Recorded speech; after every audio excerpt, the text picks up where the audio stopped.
It was a quiet morning in the village of St. Mary Mead, the kind of peaceful day where nothing ever seemed to go wrong.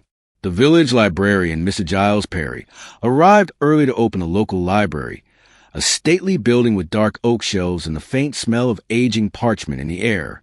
The sun cast soft beams through the large leaded windows as he unlocked the heavy wooden door. But as Mr. Perry stepped inside, the morning calm was shattered by a sight so horrifying that he staggered backward. On the plush Persian rug in the center of the reading room lay the lifeless body of a young woman. She was dressed in an elegant satin evening gown of deep blue, her golden hair spread out like a halo around her pale face.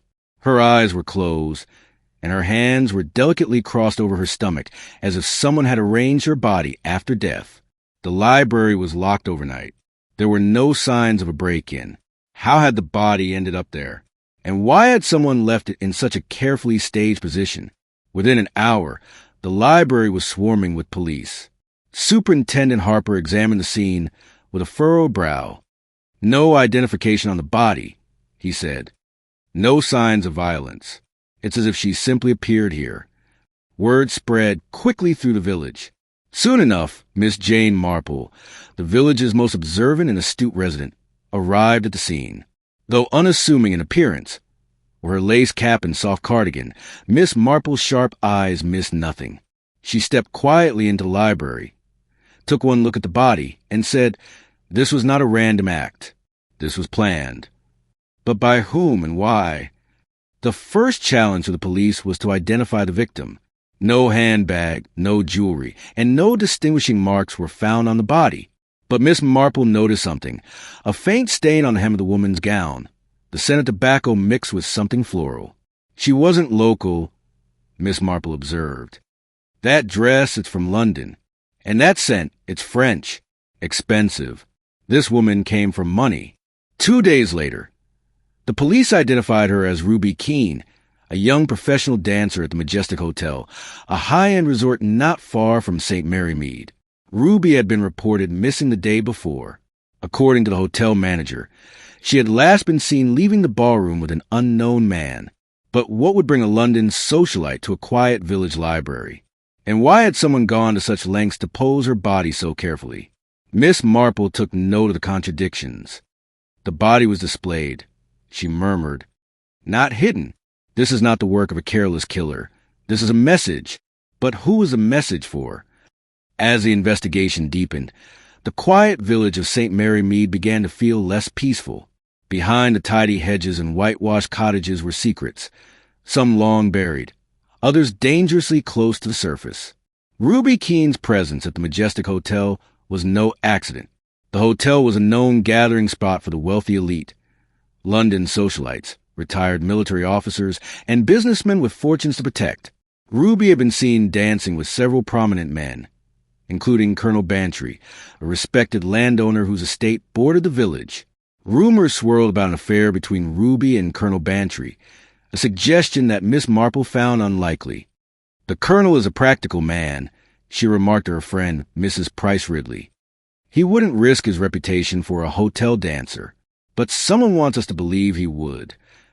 The police interviewed Colonel Bantry and his wife, Dolly. Colonel Bantry denied any involvement, but Dolly was visibly shaken. "I hardly knew her," Dolly insisted, "but I did see her speaking with Mr. Bartlett, the hotel's owner, the night before she vanished." Miss Marple took careful note of these details. A jealous wife?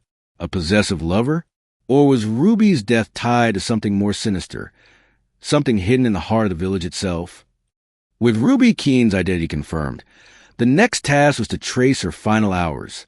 Superintendent Harper, alongside Inspector Slack, visited the Majestic Hotel to interview staff and guests.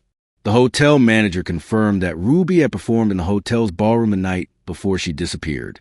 Several guests saw her dancing with Mr. Bartlett, the hotel owner, who was known to be a generous patron of the arts and of young female entertainers.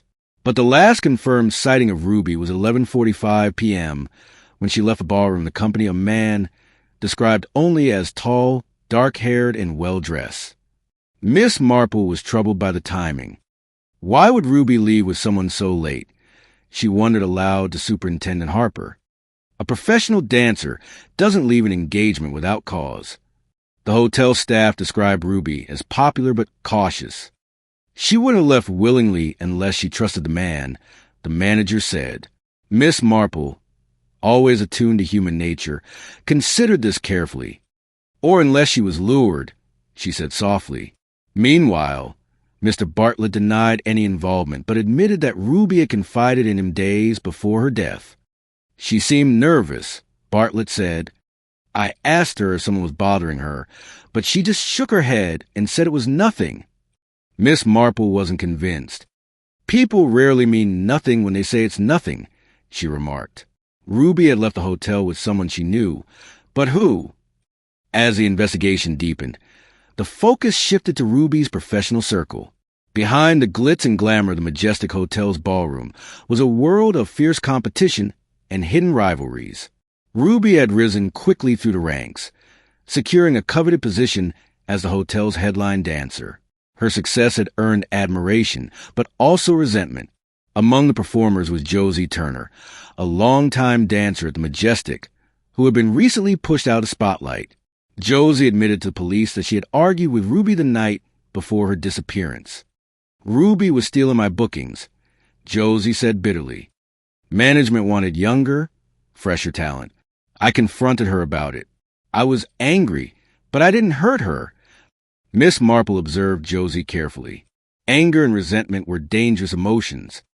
Jealousy can make people do terrible things, she remarked. But murder? Further complicating matters was Josie's relationship with Mr. Bartlett. Witnesses confirmed that they had been close, perhaps even involved romantically. Did Josie see Ruby as a threat, both professionally and personally? Or was Josie being used to cover for someone else's crime? Miss Marple wasn't convinced that Josie had acted alone, if at all. Jealousy is a convenient motive, she mused. But convenient doesn't always mean true. But if Josie wasn't involved, who stood to gain from Ruby's death? The investigation took a sharp turn when Colonel Bantry requested a private meeting with Miss Marple. Despite his stern military demeanor, the colonel's hands trembled slightly as he poured himself a glass of whiskey. I need to tell you something, Bantry said. But you must promise to keep it confidential for now. Miss Marple nodded patiently. Go on, Colonel. Bantry explained that Ruby had visited his estate 2 nights before her death. She said someone was following her, Bantry recalled. She was scared, terrified, really.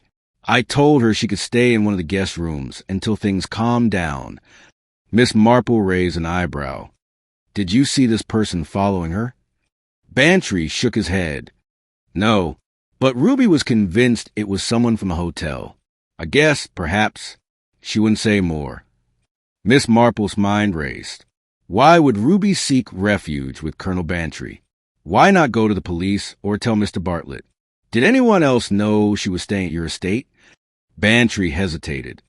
My wife and one of the hotel staff, Mr. Bartlett. I called him to explain why Ruby wouldn't be performing that night. Miss Marple leaned forward. And how did Mr. Bartlett respond? Calmly, Bantry said. A little too calmly. Miss Marple's suspicions deepened. Ruby had fled to Colonel Bantry for protection.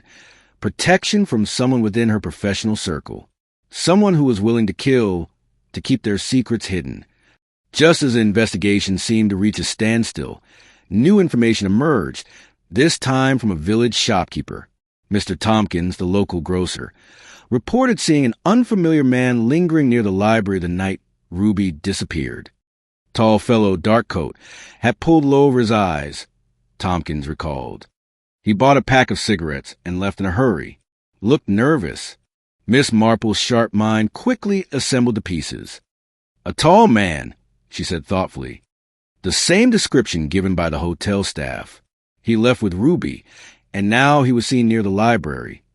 Superintendent Harper issued an appeal for witnesses, and soon another clue surfaced.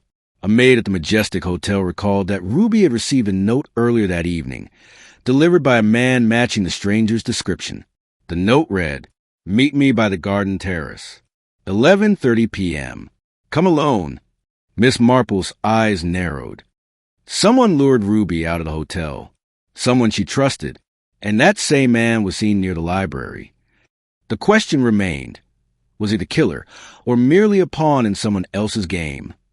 Miss Marple believed the answers lay within the majestic hotel.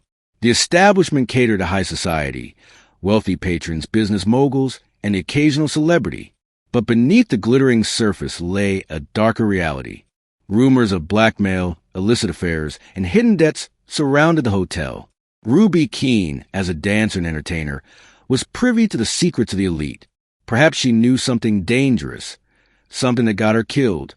Mr. Bartlett, the hotel's owner, denied any knowledge of Ruby's troubles, but Miss Marple noted the way his hands twitched whenever Ruby's name was mentioned.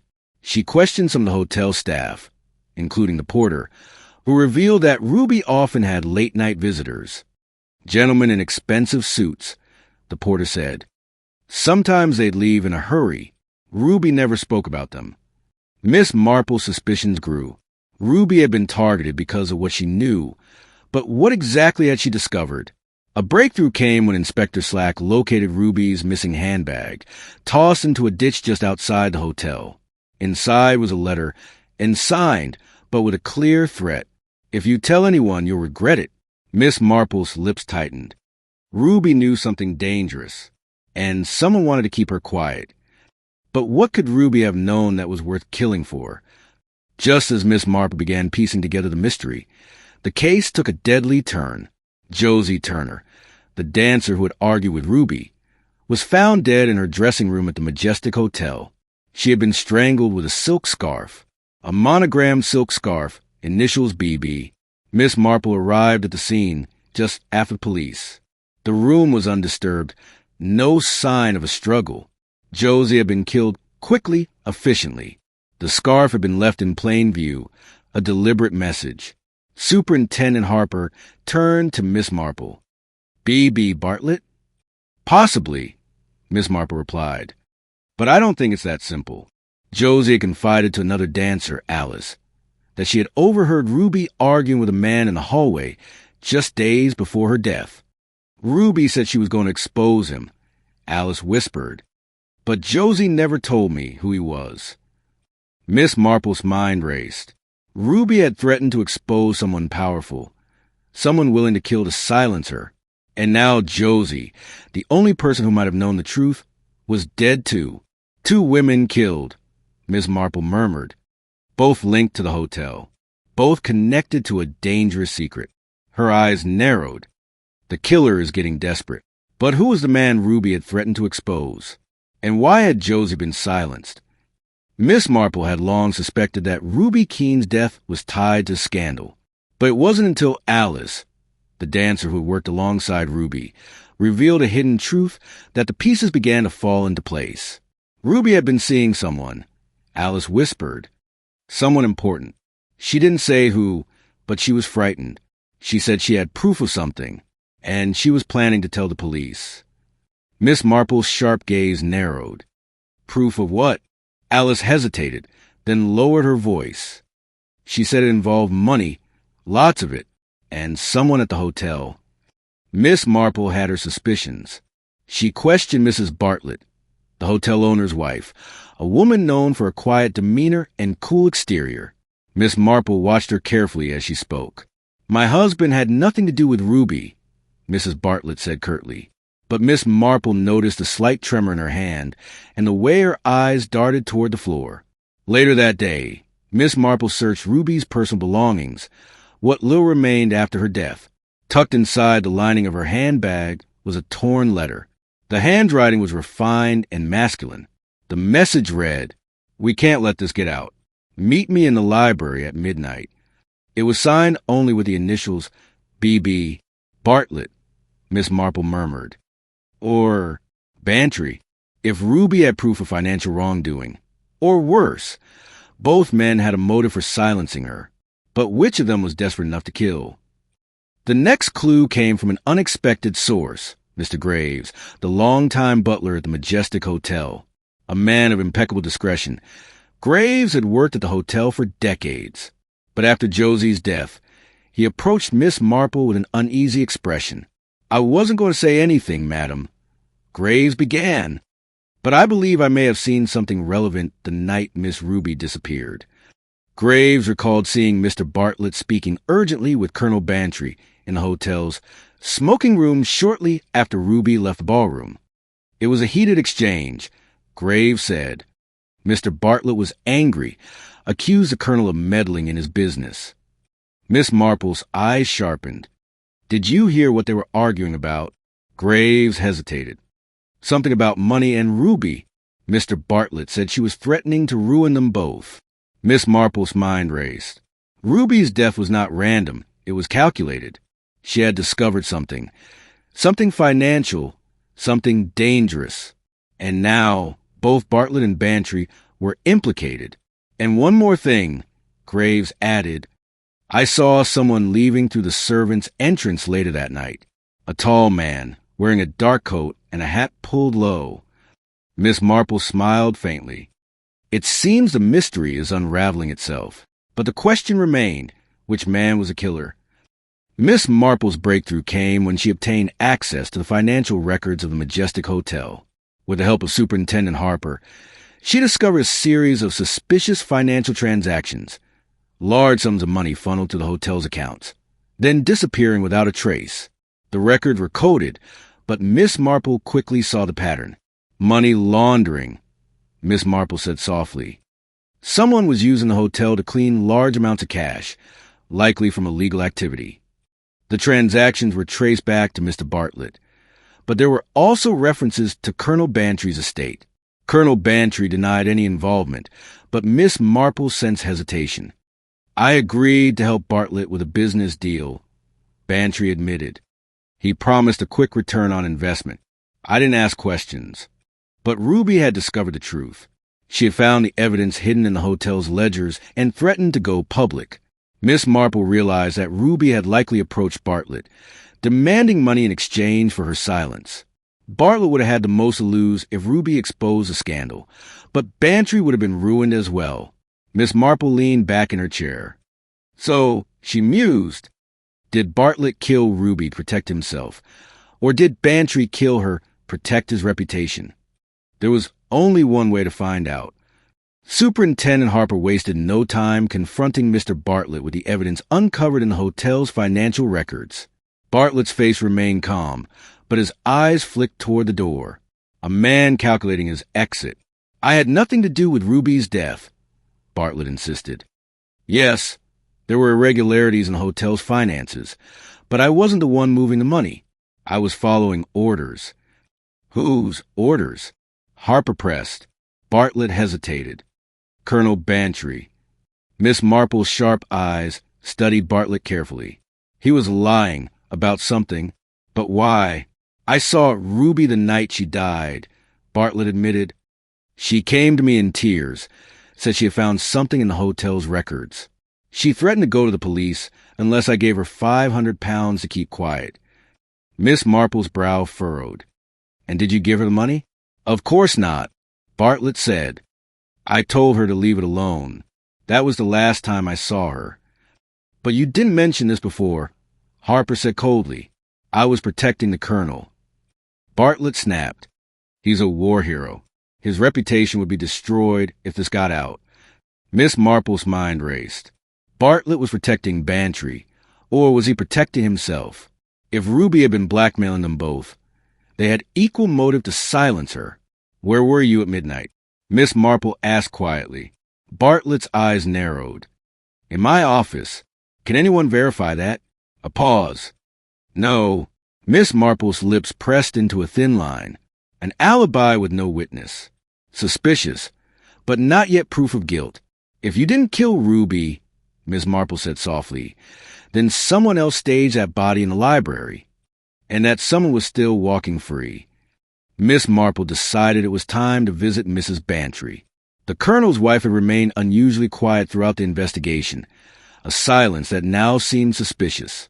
Mrs. Bantry greeted Miss Marple with strained politeness. Her eyes were red from crying. I'm afraid I've been terribly foolish, Mrs. Bantry said, her voice shaking. I thought I was protecting my husband, but I may have made things worse. Miss Marple's gaze sharpened. "Go on, dear." Mrs. Bantry sighed. "Ruby came to our house 2 days before she died. She was frightened, said someone was threatening her. I told her to stay with us for a few days, to calm her nerves. But that's not all, is it?" Miss Marple said gently. Mrs. Bantry's hands tightened on the armrest of her chair. "Ruby had a letter, a signed confession from Mr. Bartlett, admitting to the money laundering. She said she would expose him unless he paid her to keep quiet." Miss Marple leaned forward. "And where is that letter now?" Mrs. Bantry's lips trembled. "I burned it. My husband didn't know. I thought if the letter was gone, the trouble would disappear." Miss Marple's eyes narrowed. "But it didn't disappear, did it? Someone else knew about the letter." Mrs. Bantry nodded. "Ruby was still killed." Miss Marple stood slowly. "You tried to protect the colonel, but you destroyed the very thing that could have identified the killer." Mrs. Bantry's eyes widened. "Do you know who it is?" Miss Marple's voice was calm. "I have my suspicions, but I need one more piece of the puzzle." And she knew exactly where to find it. That night, Miss Marple's suspicions were confirmed in the most chilling way possible. Alice, the dancer who had given Miss Marple key information about Ruby, was attacked in her hotel room at the Majestic. She was found unconscious, bruises on her neck, the room ransacked. A single warning note lay on the pillow: "Stop digging, or you're next." Alice survived, but barely.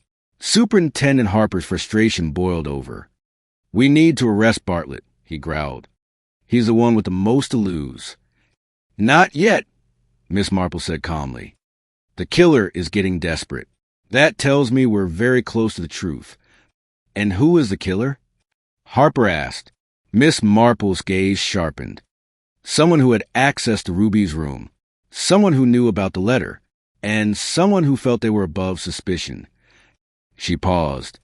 "There's only one person who fits all those criteria." Miss Marple had already set a trap. She arranged for a public reading of the hotel's financial records, announcing that new evidence had been found.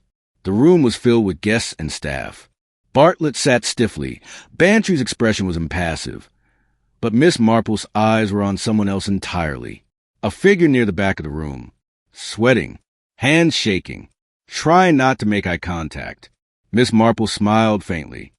"We'll know the truth soon enough." The killer was about to make their final move. And this time, Miss Marple will be waiting. The breakthrough came from an unlikely place: a book in the library. Miss Marple had returned to the library. Retracing the events of the night, Ruby's body was found.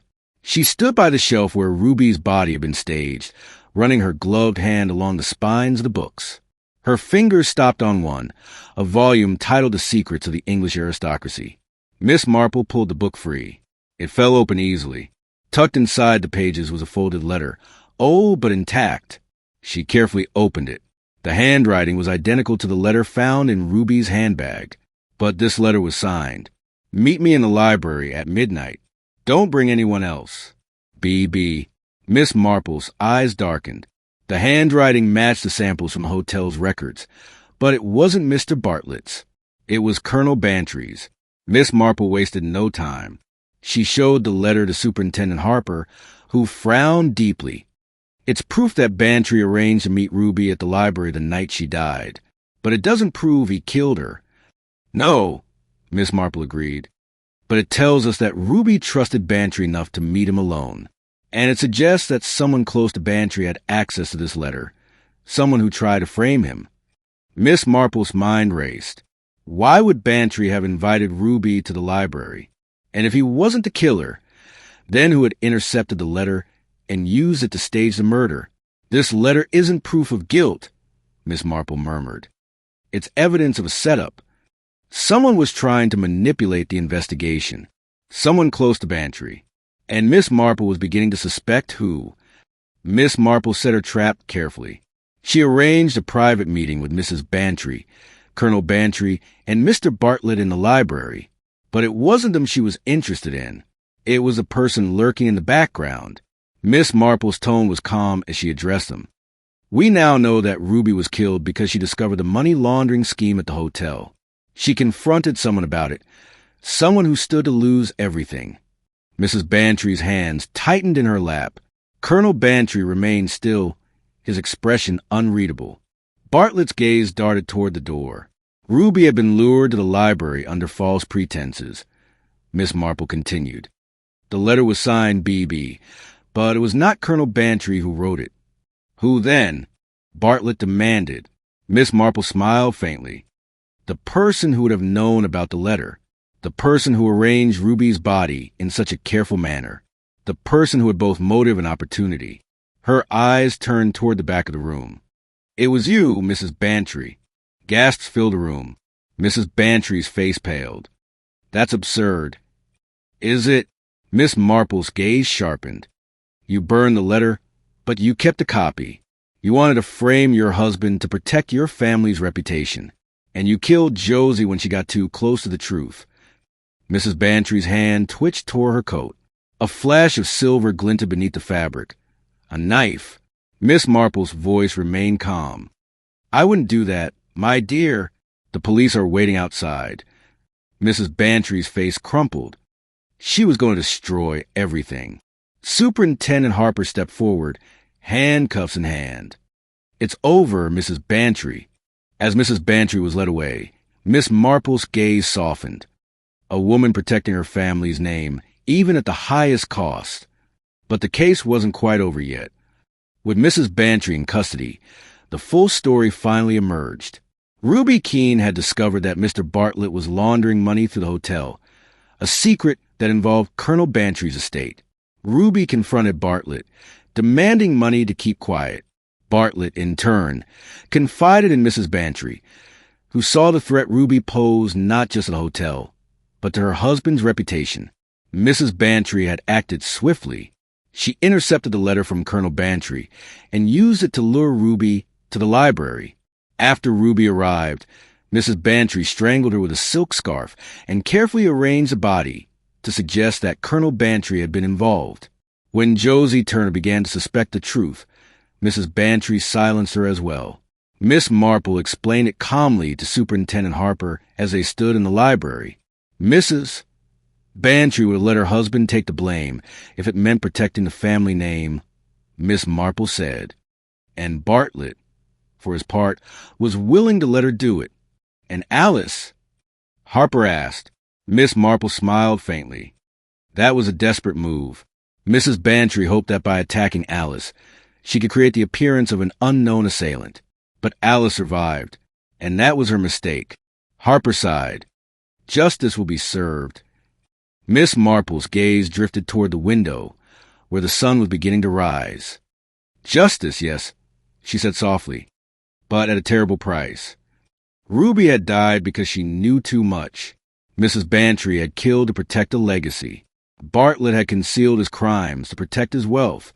In the end, Miss Marple reflected, the greatest motive of all had not been greed or revenge, but fear.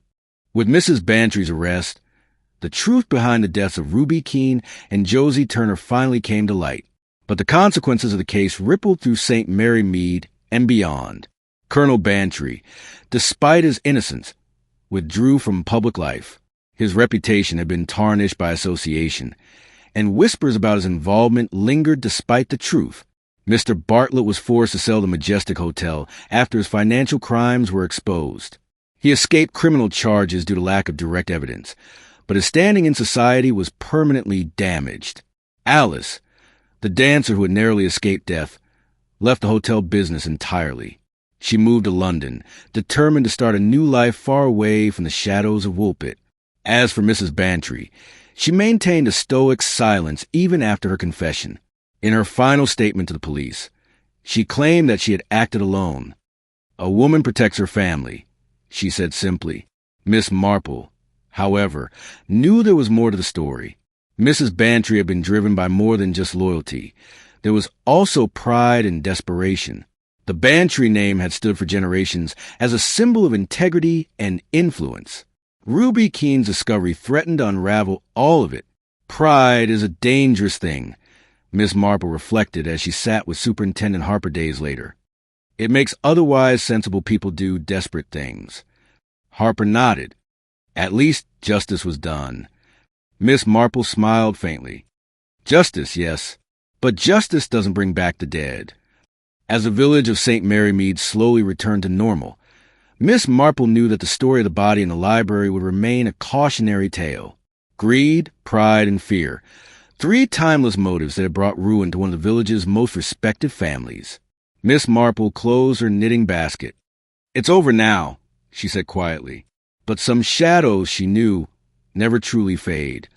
Miss Marple had seen enough of human nature to know that most crimes were not complicated. They were born of simple motives: greed, jealousy, lust, and fear. The body in the library had been no different. Ruby Keene had been killed because she stumbled upon a dangerous truth. She had tried to use that truth to secure her future, but in doing so, she had signed her own death warrant. Mrs. Bantry had acted not out of malice, but out of fear. Fear of disgrace. Fear of losing everything that her family had built over generations. And in the end, that fear had driven her to take not one life, but two. The irony, Miss Marple thought, was that Mrs. Bantry's attempt to protect her family's name had done the opposite. The Bantry legacy would now be defined not by honor, but by scandal. Superintendent Harper, sitting across from Miss Marple in the tea room, shook his head. It's unsettling, isn't it? How quickly things can unravel. Miss Marple smiled faintly. Human nature, Superintendent, it is rarely rational, but it is always predictable. Harper frowned. You knew it was Mrs. Bantry long before the confession, didn't you? Not entirely, Miss Marple admitted. But I knew it had to be someone with access to the library, knowledge of the financial scandal, and enough emotional investment to kill. Mrs. Bantry fit all of those criteria. So why not confront her sooner? Harper asked. Miss Marple's eyes twinkled. Because she wasn't ready to confess. And desperation makes people careless. Harper smiled. And you knew she'd slip up. Miss Marple nodded. They always do. As Miss Marple rose to leave, Harper said, I hope you'll consider helping us with future cases, Miss Marple. Miss Marple's smile widened. Oh, Superintendent, I expect there will be more mysteries to solve soon enough. With that, Miss Marple walked toward the door, her knitting basket tucked under her arm. Outside, the sun was shining, and the village of St. Mary Mead was calm once more. But Miss Marple knew better than anyone that beneath the surface of even the most peaceful village, darkness always lingered. What do you think? Did Mrs. Bantry act alone, or was someone else involved? Was Ruby's death a crime of passion, or was it always about money? Share your theories in the comments below. If you love unraveling mysteries and exploring the dark side of human nature, make sure to like this video, subscribe to the Crit Stories, and hit the notification bell so you never miss a deep dive into history's greatest mysteries. Mystery is always closer than you think. Are you ready to uncover the truth?